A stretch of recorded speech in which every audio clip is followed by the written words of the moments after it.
What is up there, guys? We are going to be doing a course overview video here, basically covering pretty much everything that we cover in ECS in terms of HTML, CSS, and JavaScript, kind of from scratch here as we approach this final project.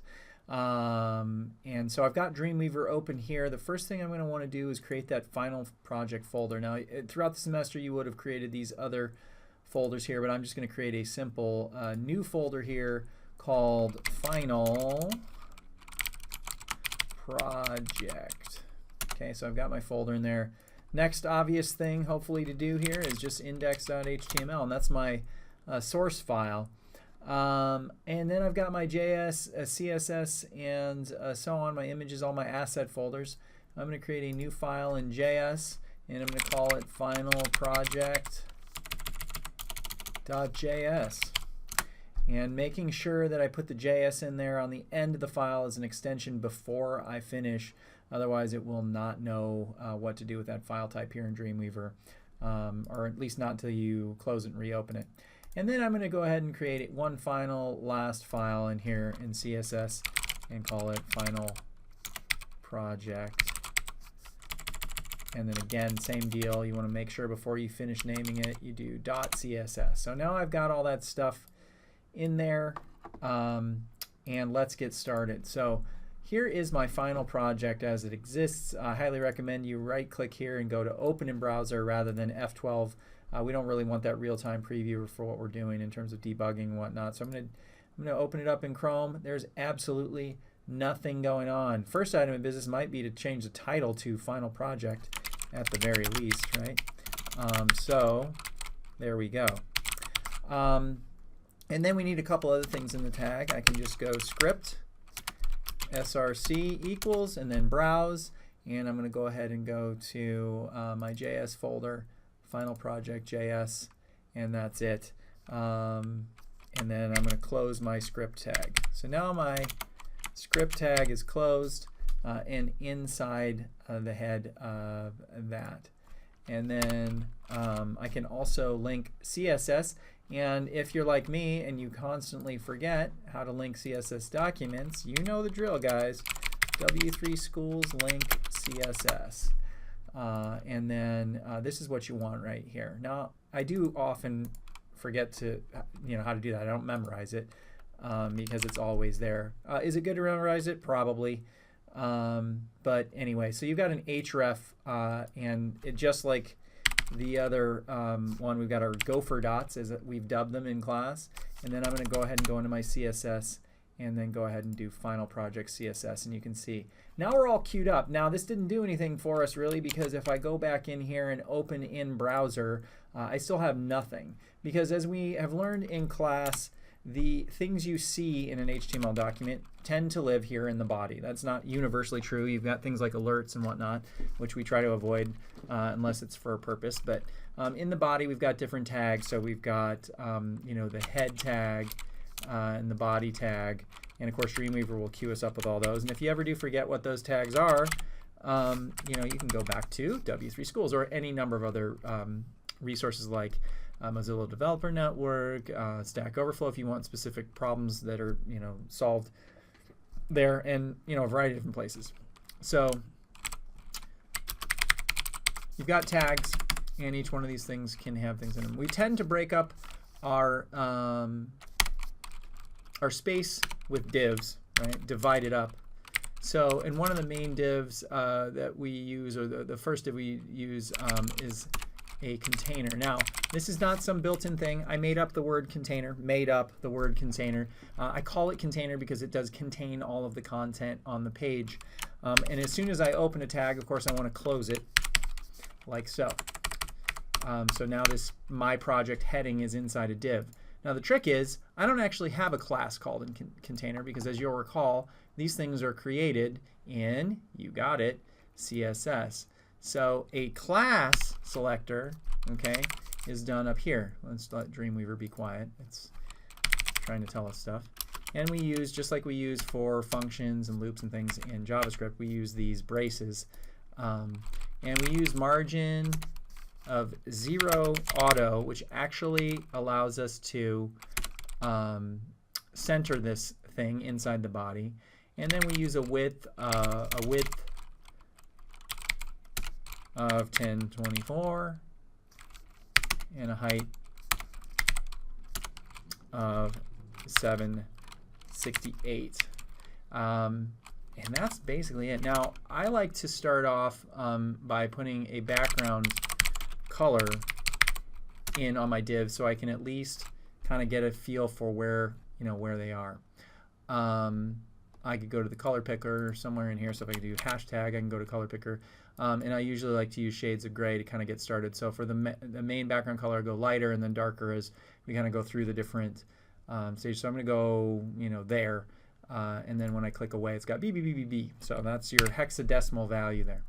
Now, as you'll see here in a second, I think I can hit F12 and it will give me not the loopback address. What's interesting about this, though, as you can see, is my project is only so big because of the contents. It doesn't have the actual height. The height was 768, but you can see that it doesn't quite fill that up, which is kind of interesting, right? So margin 0 auto, width 1024, height 768. It helps if you put pixels there, Mr. Cozort. So there you go. And now if I refresh the page, boom, I've got the full 768 on my page. Now I have the space that I'm going to use for my project. And just so you guys know, I think the plan here is I'm going to go ahead and do about 10 minutes of video-ish, and we'll get through HTML and CSS and a little bit of basic JavaScript. Then video 2 will be more heavily JavaScript, just to get you to where you need to be for the final project in terms of what's expected regarding the content of that final project. So my project, there it is. Now, if I want to cheat and do this faster, I would probably go back to my site, and I would use the CSS from my site. Okay, so my style happened to be the CSS from my site, which has a container, a banner, navigation, and content. Why would I do that? Because it's easier and because I already have it. So instead of fighting with all this stuff, I might do that, right? And instead of green, like I said, I think I'm going to replace these with different shades of gray, kind of go lighter to darker here. So I'm going to just use, all I have to do is the hashtag there. And it's kind of go there, and then there. And Dreamweaver gives me this. Now, if I want to go out and find these colors on my own, I could do that too. Just go to hashtag color picker in Google, and you can do it that way. So let me pull this up here, actually. Let's go ahead and do that again, just to get it going. All right. Sorry, guys, I had a little problem there, but that should do it. Okay, so then we save it. And all you really need to do at that point, once you start saving these documents, is just refresh them, right? So if I refresh it, you can see there's really not much going on there because I haven't used banner, navigation, and content yet. Okay, so now I'm going to insert divs inside the container. In the first div, and I'll go ahead and keep the title in there, of course, is class banner. And I got to open and close these. So I'm going to indent this. I'm going to close this div.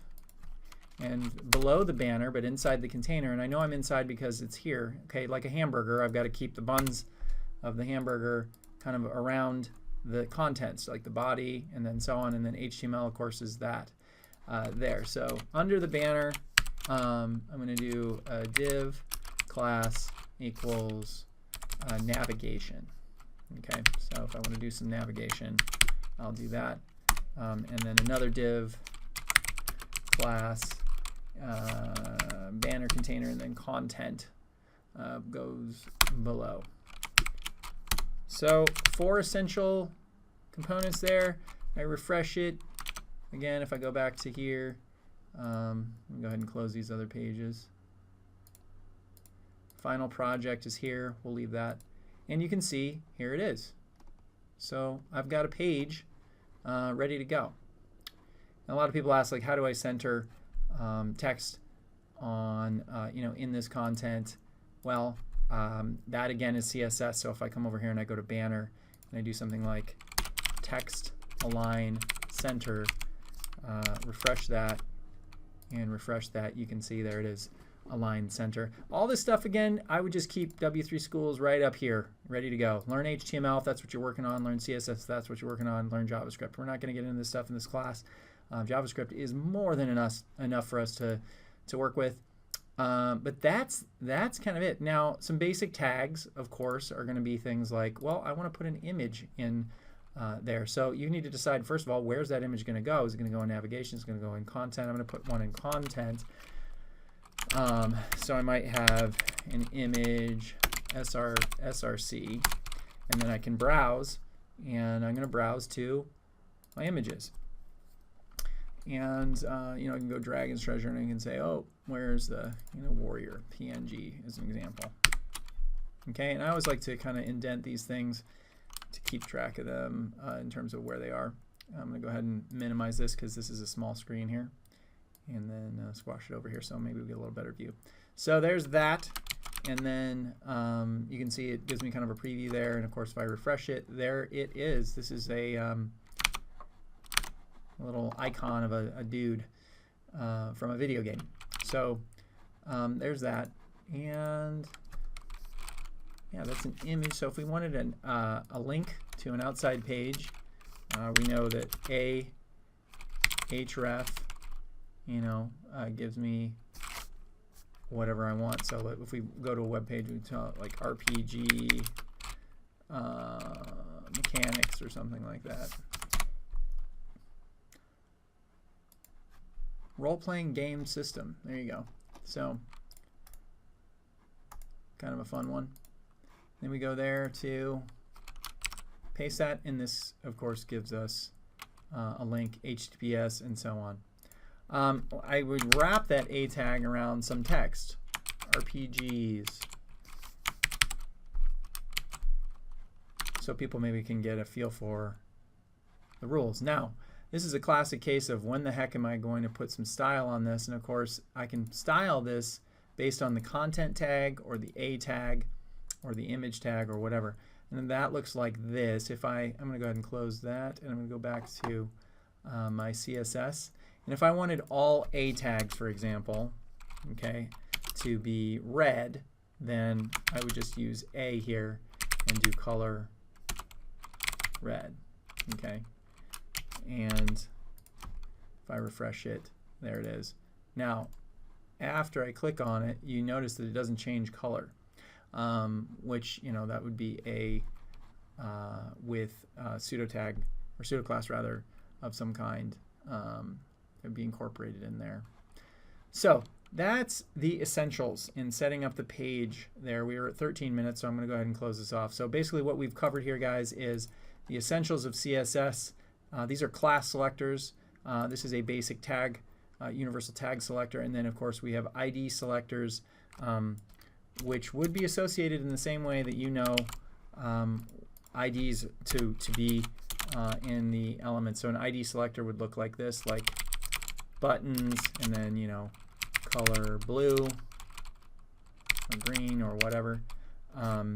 This is an ID selector, which actually allows you to select by ID. Now you have to be careful with that because of course you also use IDs, as you guys know, in JavaScript, which we'll get to next. But this is it. So there's your source code. We're off to the races here. We are ready to start incorporating our game elements in the next section on JavaScript. So you can check that video out for that piece of the puzzle.